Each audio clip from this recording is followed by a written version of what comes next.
everybody. Welcome to another episode of Compared to What, brought to you by the Compete Network. And for any of you who are tuning in for the first time, this is a show solely about and completely dedicated to competitive comparison pages. Those pages you have on your website that are specifically meant for how depositioning your competitors, positioning your product, telling the world why you are better than the other options out there. With me, my co-host today, the one and only Federico Jorge, co-founder of Stack Against, which is a full-service competitive comparison page agency. Best way to describe it, Federico? Yeah, and that's right. you are the expert when it comes to creating competitive comparison pages. And in our last episode, we talked about these few episodes that we're working on right now are all about the process of creating your own competitive comparison page. And in the last episode, we covered the research process. So like what steps you go through to actually do the research, so you have all the information you need to write a compelling comparison page. Today is about arguably the most important part of the process.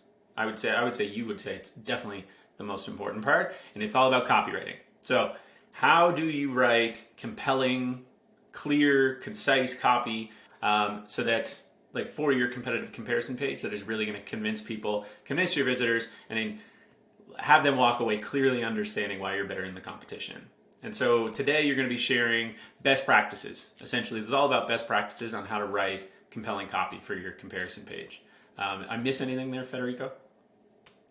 No, I think you cover all. I don't know if we are the masters. Hopefully we are, but I'm pretty sure nobody wrote as many comparison pages as I did, and my team has completed in the past 2 years. And throughout those projects, we learned a lot of cool stuff from our own experience, from testing out what works and what doesn't, from ideas coming from clients. And these are going to be 19 slides packed with all of those tips, tricks, and best practices that we picked along the way. Love it. All right, well, let's get into it. Great. So thanks for the intro. And we've seen the 4 stages of writing your comparison pages. Research, we covered that. Copywriting, that's today. And then we have design and distribution. We're going to cover that in a different episode. And today's copywriting. So let's get right into it because there's going to be plenty to walk you through. And this is going to be kind of like that. I'll try to cover as much ground as possible. And the number one tip, just straight ahead, is mind your reader's awareness stage. Now, you want to consider that when somebody's looking at your comparison page, or even when they're researching, your competitors are going on Google and they're searching for alternatives to X product or product X versus yours, they know something about your space, your competitors, and probably about you as well at that point. So they've done some of the research, and you can skip a lot of the introductions. You like, it doesn't need to be your homepage where you need to tell people what this is, who is it for, or maybe like who is it for could be like a great positioning angle for your comparison and tell people who you are better fit for versus your competitor. But you don't need to introduce the product and the category again, because chances are your readers already know about, like I said, your competitors. They know about you, so just skip ahead and focus on telling them how you solve their problems versus other alternatives out there. And kind of connected to that, your hero section is going to be your primary real estate, not just for your comparison pages. It's kind of like a fundamental law of conversion copywriting. Your hero section is the number one section that 100% of the people going to your landing page are going to see. So you don't want to waste that opportunity. And here's an example. We're going to be showing examples of stuff that you want to copy, stuff that you maybe want to stay away from. In this case, this is kind of like a don't from Campaign Monitor, because this is a whole screenshot of the Above the Fold section. And it's just setting the scene, but it's not telling me anything that I can work with right away. If I'm a hungry customer, I'm ready to buy, I'm ready to purchase, I want you to tell me why I should pick you, then I lost you with this hero section, right? We talked about this on a couple episodes too. how important Yeah. this above the fold section is and how you really should use that to kind of lay the foundation of like what is the main point you're trying to have them walk away from the page with. Yes. And I've looked at enough heat maps of landing pages to know the majority of people don't make it past this screen. Hmm. So you really got to do a job of communicating your main message above the fold. Exactly. You gotta capture them from the very beginning. And like I said, we're gonna come to these tips from different angles, the best practices, the not so best practices, and some of these are very much connected. So tell visitors right away how you help them solve their problems versus the alternatives that are out there. And this is an example from Surfer versus Phrase, right? And it tells you right away. You can immediately see it has more content, and that's probably going to be something that you're going to have to battle with all the time, because if you want to achieve clarity and if you want to state your differentiation in a clear way, chances are you're going to need more content. And that's okay. That's okay, because readers that are interested, that are coming with high intent to this page, like the visitors that are coming to your comparison page, they're going to be reading more if what they read catches their attention, right? So it's okay if you add a little more content, but take a look at what Surfer is doing here. The phrase alternative that works before and after you write your content, and then the main headline, Surfer keeps optimizing after you hit publish. And it's all supported with the subhead, phrase stops when your content goes live. Surfer helps you plan, outline, and write content that ranks and keeps ranking. So Good.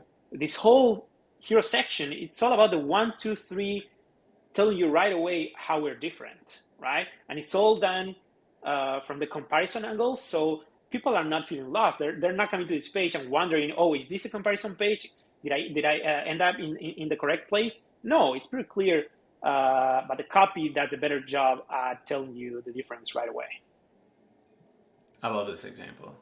That's great. And I think you touched on a thing where having worked on web pages before, you do feel this kind of need to keep things concise, and you don't want your titles going to 2 lines, and you want to worry about the amount of words above the fold and things like that. But it's this one is a great example where I very clearly understand the main message of like why they're different. Mm-hmm.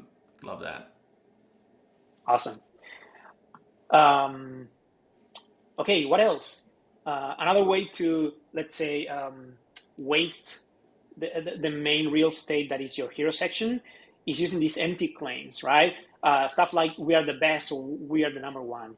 Only the leaders in your space get to say that and get away with that. So for example, MailChimp can absolutely say we're the number one for email marketing, right? But Help Monks, like, I don't have anything against Help Monks. I hope they do great and they dethrone MailChimp in the next few years. But it's really hard to believe. And when you make these big claims, what happens is that, first of all, you're not giving me anything tangible to hold on to. Like, why are you the number one? Would be the first hesitation that I have after reading this. And also that these big claims create a lot of friction. People get defensive. Oh, how come you're the number one? In my mind, MailChimp is the number one. So it's going to be really, really hard to convince me that you're the number one versus them. So it's creating the opposite effect that you want. Instead of people trusting you, they immediately start reading through your page with that distrust or kind of like putting their barriers up because they immediately get defensive about certain claims like this one. That's interesting. I like your point there on the left. Pick a battle you can win. I'm thinking maybe you have an example of that, but it's an interesting thought of, yeah, you're not going to be the best alternative to MailChimp for just all email marketing and marketing automation, but to the point of picking a battle you can win. Do you have an example of what good looks like for that? I think we probably have, but like you said, it's kind of like the art of war, right? You got to bring the battle to a territory where you control the winning angle, right? That's what this is all about. Like I'm pretty sure some of these niching examples down cover that. in a sense, right? Like you're essentially kind of to pick the battle that you can win, it's you're not going to win on all email marketing and marketing automation, but maybe there's something in there specific, or like a specific area or target industry within that you are the winner and the best in. And so it's I just love that idea of framing it as picking a battle you can win. That's Yeah, great. Yeah. and especially against brands like MailChimp, especially if you're going against the clear number one, or one of the incumbents in your space. You can't beat them everywhere. So you got to pick your battles. Yeah. Okay, what else? A little bit of the SEO approach as well. I know how important SEO is for comparison pages, but you can't over optimize for SEO. And you're laughing. We've seen this page before. This is a great example of kind of like, and similar to the first one, the Campaign Monitor one. You're just throwing the keyword out there and expecting that to do all the heavy lifting.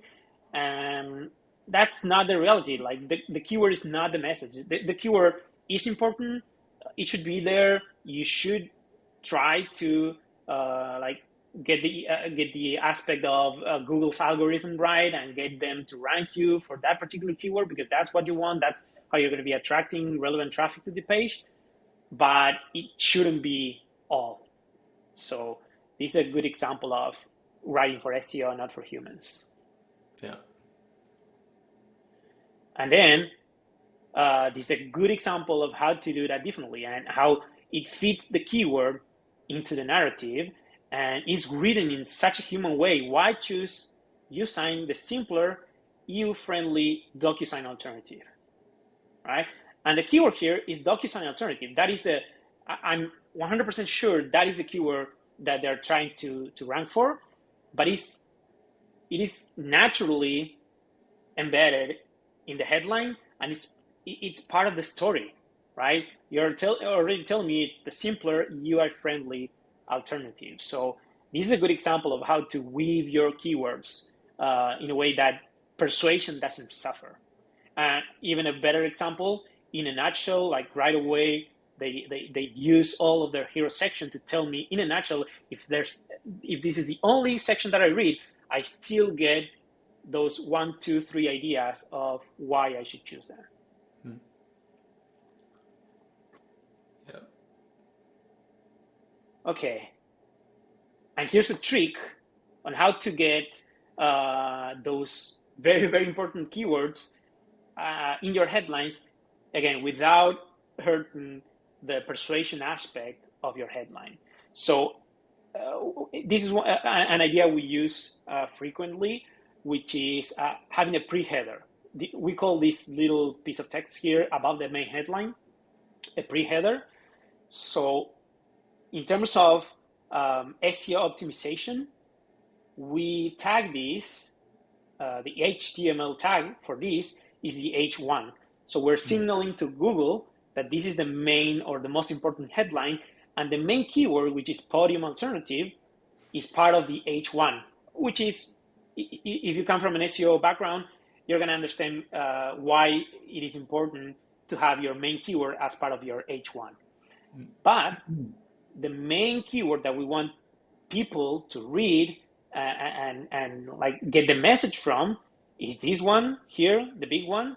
That one doesn't have the keyword because we couldn't feed the keyword into that headline in a natural way. We wanted to highlight what we're highlighting here.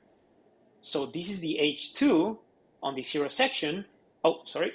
But it is styled to look like the main headline for readers, right? So you're doing both things at the same time, creating a persuasion-oriented headline for readers and feeding your main keyword into your H1 for Google without getting in the way of your main message. Yeah. You're pointing out what probably is a challenge for most people who are doing these pages, because they are so important for SEO, or one of the ways you get a lot of traffic to them is through SEO. So they're needing to satisfy the SEO needs of the page, and whoever on their team, or even if it's themselves who really cares about optimizing for SEO, but then also how do you make it readable? How do you communicate your message? And so this is a great hack for how you can satisfy both. So I think it's really important. Yeah, It's like a good takeaway I think that anyone can take away from this is to use this method to satisfy both. yeah, exactly. And especially like you said, when you're gonna have product marketing fighting with competitive intelligence and Yeah. SEO, the SEO team, and nobody really agrees on how to tackle the SEO aspect. Like this is a Right. good hack to keep everybody happy. Yeah. Yeah. Um, okay. Awesome. An entirely different idea. Call out your ideal buyers. This is again. This is about positioning. This is about stating your differentiation with clarity. And one idea that we use, kind of like this AVC always be closing, we updated that to AVQ always be qualifying, Mm. because sometimes the comparison is not so much about a specific feature or maybe an innovation that you have that others don't, because that's hard to achieve, but you have a set of features or certain aspects of your product make it a great fit for a segment of the market. So if you can keep tying everything that you put on your comparison page and connecting that to back to who's your ideal buyer, then that's a great way to differentiate. And in this case, we have this great example from an older Twist comparison page against Slack, where they talk about the alternative for teams that prioritize clarity, right? Yeah. And we're not talking about any features here right away, but their whole positioning, it's from a soft angle. This is for teams that need this, that want this, that are looking for this. So Yeah. calling out how your ideal buyer looks like and their values is a great way to resonate with them. Yeah, I like how this really hits on the pain for those types of buyers, right? Like if you Yes. read the subtext, it's ditch the stress for peaceful productivity. If you're dealing with that stress, or if you find that, Slack or whatever tool you're using was kind of way too much happening and there are a lot of just confusion and just you're overwhelmed, then there's this idea of, okay, well, I'm looking for that clarity. I'm looking for the peaceful productivity. So like I think it would make you definitely scroll, and I think that's also the goal Mm-hmm. of the top of the page, is to get you to check out the rest of it. So Yeah, and you said it perfectly there. If the pain that you have with the product, with the alternative solution, uh, is more on the emotional side, mm, then coming up with a comparison that is also, the difference is also based on that emotional angle. In this case, is stress versus clarity, right? yeah, I think that's a great approach, but obviously, it's not going to be a good fit for every comparison out there. yeah, it's a great point. Great. And again, connected to this, we use this framework a lot to think and strategize the kind of like the logic behind these comparison pages. This is a PAS framework, which stands for Pain, Agitate, Solution, and it kind of like fits into this idea, right? You first state the problem, state the pain that the user is suffering right now, so you can resonate with them, you can connect with them, you get that emotional connection created. Also with the agitation is, here's the example, right? I can open this comparison page in a second, but this is lower than the page. This is not the hero section, but after we presented the pain, we dig the knife deeper and we tell you everything that you're going through and stuff that you're suffering with, Asana in this case, because you can't make it work the way you want it to work. And then once you presented that, you really painted the hell that people are going through right now, then they're ready to consider the solution, which is obviously your product, with better eyes and with an open mind to evaluating and purchasing from you. So are you when you look at that framework, could you cover all those three things in one section, or are you thinking that's like the way you lay out the page? Yeah, this is more about how to structure the page. Covering all of this in a single section might prove impossible. But I wanted to show you guys how this looks like on this particular comparison page, which is where we got this example from. So first of all, some of the ideas that we've been discussing already, the hero section tells me right away how Process Kit is different, right? It's as an alternative, not just for anything, it's the process-driven as an alternative for managing recurring tasks, right? Mm-hmm. And then we start painting that pain. Companies that struggle to automate recurring tasks in Asana love how Process Kit, blah, blah, blah. So this is the main pain that we're trying to tackle. I'm not going to hear too much because this is more of a social proof section, right? But it's still talking about that main narrative, right? Running on processes and automating processes. This is the agitation side of the PAS framework. Your tool should match the way you work, not the other way around. So with Asana, this is what you're suffering with. No automation for repeatable processes. You have to dig through the tasks to find what to work on next. You still need 2 or 3 other apps to get your work done. And we even use, which is another example, another tip that we're going to cover, we even use some of these negative quotes, kind of like to reinforce that we're not making this up.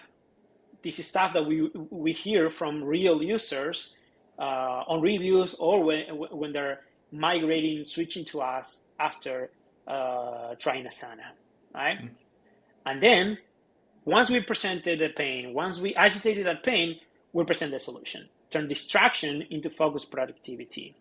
And one thing that we kept doing on this page, and yeah, this is my face because I used to be a Process Kit user at some point. Nice. We kept coming to this page with this idea, right? Pain, solution. Asana demands manual work, Process Kit eliminates it. Asana requires clunky workarounds, Process Kit fits your processes. And we did that throughout the page. And not just with claims from our side, but also supporting everything with specific quotes. So it's really, really clear that we're not making this stuff up. It's coming from real users. I love the side-by-side there. That's great. Another idea here, state the problem with competitors. But you have to be elegant about it.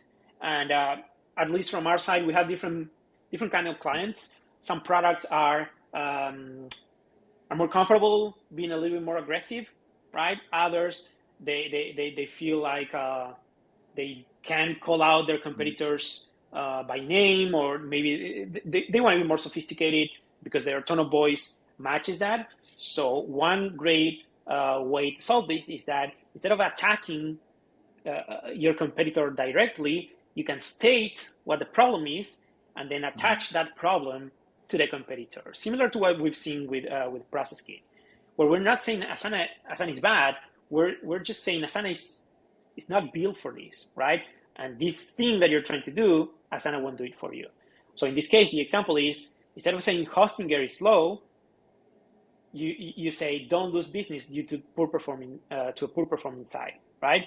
Mm-hmm. And then the comparison page, throughout the page, you make the effort of associating Hostinger with slow performance and associating your solution, which in this case was Cloudways, to fast performance, fast loading sites that are not going to lose you traffic.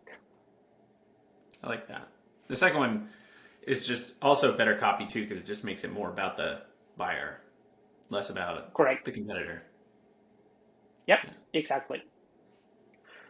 Awesome. So, following up on what you've seen on the Process Kit comparison page, use negative quotes for credibility.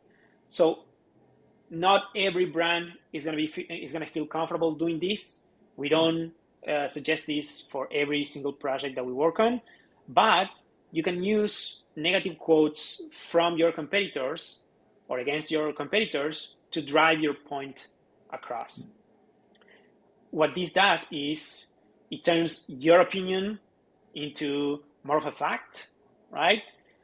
And then again, it's not about slapping any negative quote that you can find. Like, don't put one that talks about it's expensive, super expensive, and another one that talks about crappy customer service, and another one that talks about, oh, it keeps bugging and it takes forever to load, whatever. Right. Don't do that, because that's not what you want to do. This is not about slinging mud over to your competitors. It's about reinforcing that main idea that you want to convey. And in this case, Snappa was all about being the easy to use alternative to Canva. And from their own competitors switching to them, they realized that a lot of people describe Canva as clunky.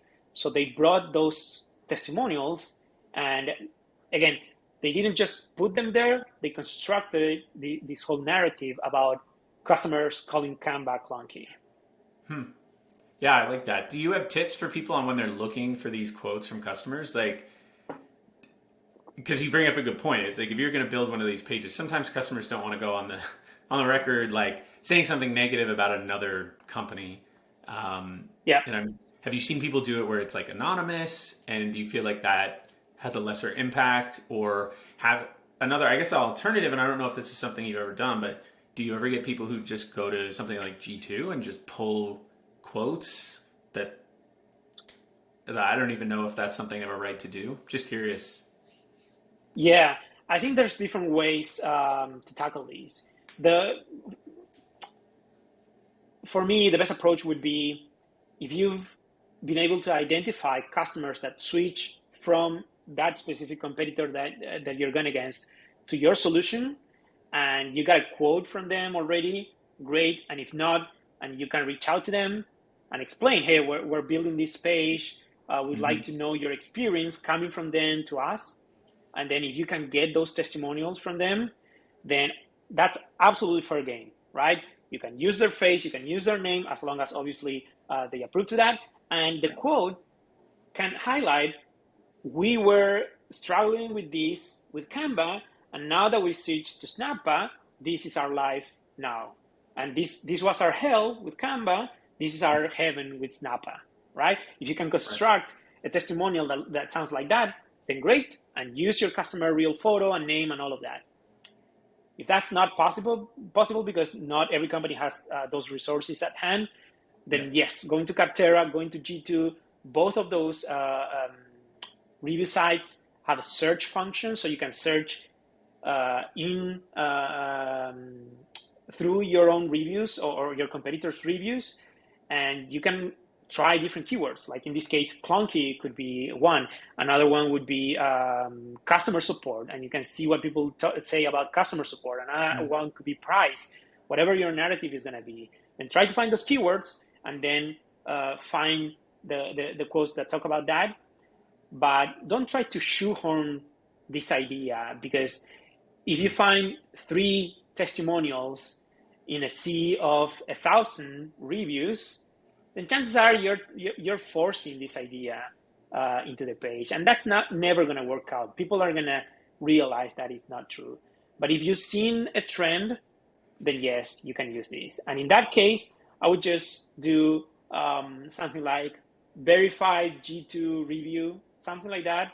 So it's clear that it's an actual review, you're not making it up.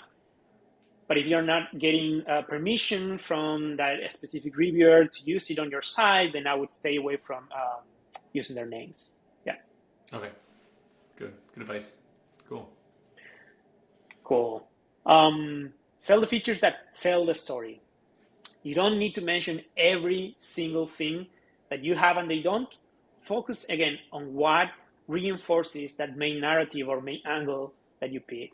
And this is just a quick snapshot from one of the pages from Ahrefs, where they talk about eight unique things. So Ahrefs, they're a big product. They have a ton of features. A lot of those features are very innovative. And they probably have more than 8, but they wanted to stick with 8 that are clear winners in terms of separating them from SEMrush and Moz, which are the other 2 tools that they were comparing against. I love that example. Cool.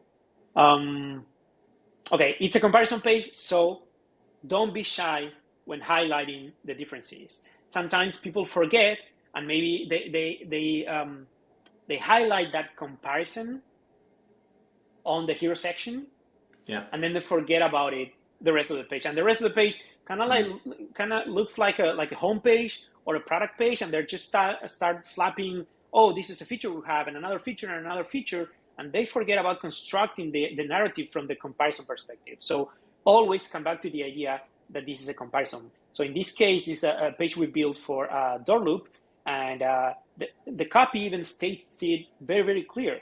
Get a CRM without paying extra. Buildium charges an add-on fee for this. Doorloop includes it in your plan. So it doesn't need to be any fancy words or anything. Just state it clear, and that's going to do most of the heavy lifting.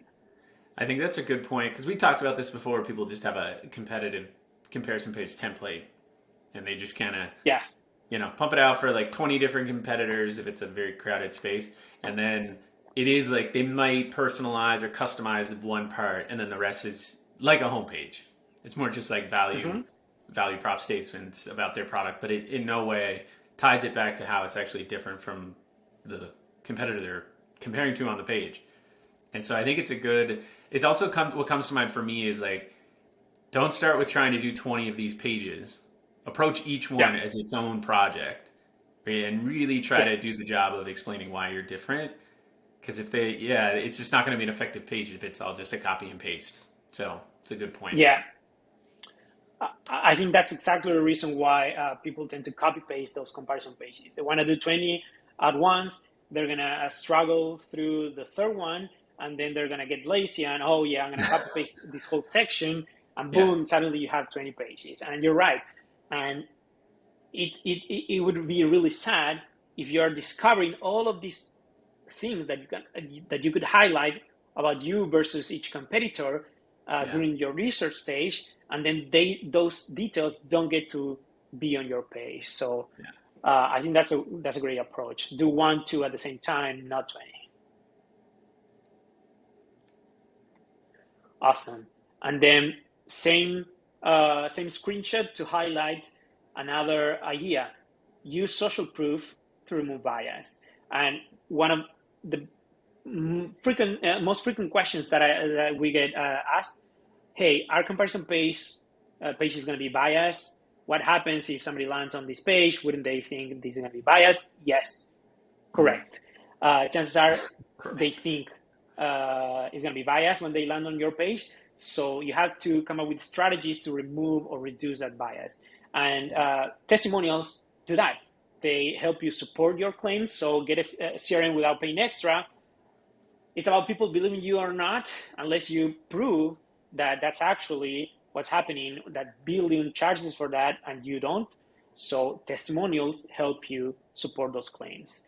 But the tricky thing is that they gotta be relevant, right? This quote talks about the CRM specifically here. So you can't slap any kind of testimonial here that talks about, oh, I love Doorloop because blah, blah, blah. We won 200 different clients with them. No, if it doesn't address the selling point that you are trying to push here, then maybe it's not the best fit, the best quote to use there. Okay. Is the cost of switching. One of the biggest pains here are going to be migrating. It doesn't matter how great your tool is versus the other. It doesn't matter if you clearly stated that. It doesn't even matter if you persuade buyers that you are the best option. You still gotta beat that friction of, oh, I need to move everything that I've set up for months or even years inside this tool and do it again in this different tool. So inaction is very, very strong. So you have to sell how easy it is to migrate to your tool. This is an example from Signaturally, where the more specific you get, the better. And this is not necessarily a copywriting tip, but an offer, right? How do you craft a compelling offer? If you can come up with a specific migration offer for your comparison pages, the more you can promise users, the better. Done for you. Upload a CSV and do it in 5 minutes. We'll have a customer success manager do it for you.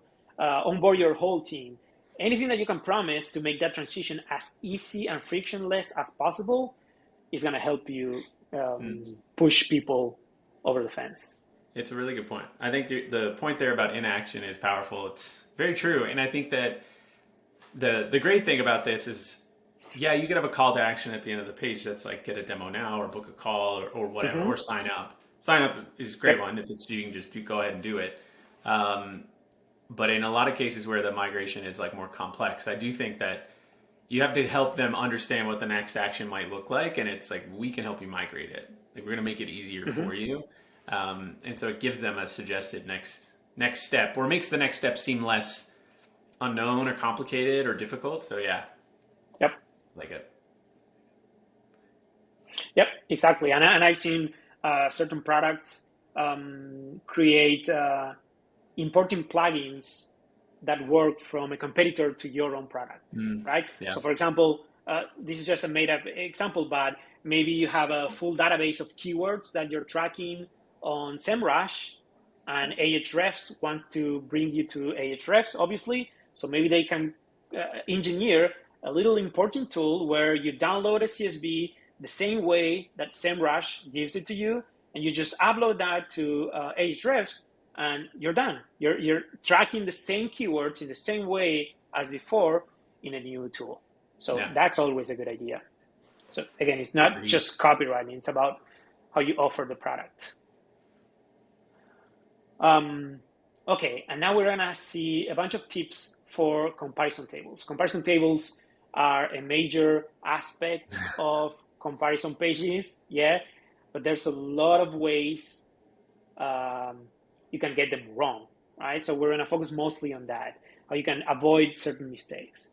And the number one is don't make them endless. Don't make me scroll through an endless list of features, because the more information I see here, the less I'm gonna retain, and the harder it's gonna be for me to understand how each one of these features are gonna impact the work that I do and the work at my company, with my team, whatever the use case is. Right. And this example, it kept going and going. I just captured a section of that. But try to make them shorter. And even so, you can group them. You can create smaller comparison tables. One that talks about pricing here. One that talks about connectivity. Another one that talks about sharing features. And just talk about different aspects on different places in your page. Yeah. Compare ideas that support your main narrative. Again, pick stuff that supports the angle that you're trying to sell, right? So in this case, Doorloop versus Buildium was all about, we give you a full tool that includes accounting as well, not just property management. And Buildium, there's a real difference here in terms of features. They don't have, for example, QuickBooks integration, which is a major thing in the space. So we wanted to highlight that. And as you can see, it's just 3 little rows compared to all of these, but it's easier to digest, it's easy to understand, and kind of like to get a main takeaway out of these, right? Oh, accounting, Doorloop wins. That's it. That's the whole message that you want to convey. Yeah, I love that. I love these like bite-sized comparison tables that are more around a specific point, and it's great example. What else? Avoid feature versus feature wars, especially if your feature set doesn't really compare against your competitors. Sometimes products get you to the same destination, but the way they get you there is not necessarily the same. And you can even think about your product versus a spreadsheet, right? A lot of people use Excel or Google Sheets for project management. So Asana versus a spreadsheet could be a comparison, because again, a lot of people use spreadsheets to manage projects. And if you do get into that comparison, you can't really go feature versus feature, because there's no real way to create similarity between what your product does and what this alternative does. So if that's the case, try to rethink how you're going to present that information. And this is, again, from that example of Twist versus Slack. And instead of like messages or embed videos or emojis or anything like that, themes. right? Exactly, themes, and very emotional themes, which are, again, very related to what we've seen before from Twist. And I think this is, again, a great way to support that idea. Keep readers entertained. Sometimes these comparison pages can get too long, too hard to digest. So if you can get a smile out of your reader at some point, and again, if it fits your narrative, then why not do that? And this is an example from our Signaturely page versus DocuSign, where the whole idea was, we don't have more features than them. Obviously not. DocuSign is a huge suite of tools, right? But we're after a different segment. We're after people that just want to get a signature done, completed, and that's it. They don't need all of these at all. So we kind of like flip the script here and use their own strengths as a negative aspect. This is a fun branding play as well. I feel like this helps you get a sense of their personality. It's cool because it's funny. Yeah, exactly. And that's it. Yeah, we got to the end of it. Next episode is going to be design and distribution, but we're going to get to that. Very cool. So far, what we've covered in this last 2 episodes have been the research process, and then today is a lot of tips and best practices around how to actually create compelling copy for your page. And so I took a ton away from that. I actually want to bookmark this slide deck. I think you should. We'll have to find a way to make that. We'll make that available. I feel like that is your presentation is a great one. We'll make it available when this episode goes live. We'll include it in the show notes too, so people can get it. Because I'm going to bookmark that, and that is going to be something I go to all the time. Not just for competitive pages too, like any type of page. I feel like there's so much good stuff in there. So thanks for putting that together, Federico. I know that's stuff that you live by when you're doing this every day. So it's great, and thanks for sharing it with us. And thanks everyone for tuning in. So I hope you found this episode valuable. I know I did personally. And tune in for the next one where we'll be talking about how to actually design your page and distribute it. And we'll see you on the next one. Thanks for tuning in. Take care, everybody. See ya.